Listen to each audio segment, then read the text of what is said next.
अल-कादर trust case क्या है जिसकी वजह से गुज़श्ता रात इमरान खान को गिरफ्तार किया गया? आया कि इमरान खान की गिरफ्तारी मावराए आइन थी या आइन के मुताबिक, और इमरान खान इस हवाले से क्या चाराजोई इस्तेमाल कर सकते हैं और मौजूदा मुल्की हालात किस सिमत जा रहे हैं, आइए जानते हैं। ये बात दिसंबर 2019 की है जब यूके की नेशनल क्राइम एजेंसी ने बिजनेस टाइकून मलिक रियाज से 119 मिलियन पाउंड की रकम जब्त की। ये रकम तकरीबन पाकिस्तानी 60 अरब रुपए बनती है। उन्होंने ये रकम पाकिस्तानी हुकूमत के अकाउंट में भेजी। उस वक्त इमरान खान वजीर आजम पाकिस्तान थे और मलिक रियाज को इसी दौरान बैरिया टाउन कराची केस में 460 अरब रुपए जुर्माना हुआ था।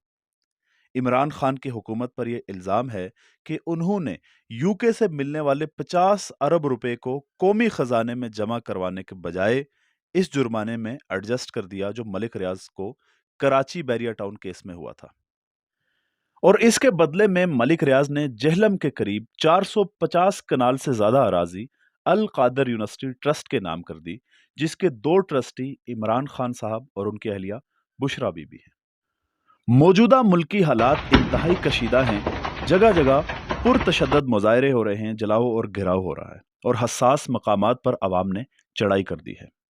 इस मुल्क में मावराए अदालत कत्ल या मावराए अदालत गिरफ्तारियां कोई नई बात नहीं है, लेकिन ये बात हकीकत है कि जो मनाजर कल से इस मुल्क में पेश आ रहे हैं, इस तरह के मनाजर पाकिस्तान की तारीख में पहले कभी नहीं देखे गए। कुछ अरसा कबल नैब के कवानीन में तब्दीली आई थी, जिसके मुताबिक फिजिकल रिमांड अब 90 दिन के बजाय 14 दिन हो सकता है। यानी तफ्तीश के लिए नैब इमरान खान को 14 दिन तक अपनी कस्टडी में ले सकता है और जिस्मानी रिमांड के लिए नैब अदालत से रुजू करेगी। इसी असना में इमरान खान साहब के पास ये ऑप्शन है कि वो जमानत के लिए अदालत की तरफ रुजू करें। कुछ तज्जियाकारों का कहना है कि इस तरह के हालात जमहूरियत को डीरेल करने और मार्शल लॉ नाफिज करने के लिए इंतहाई साजगार होते हैं।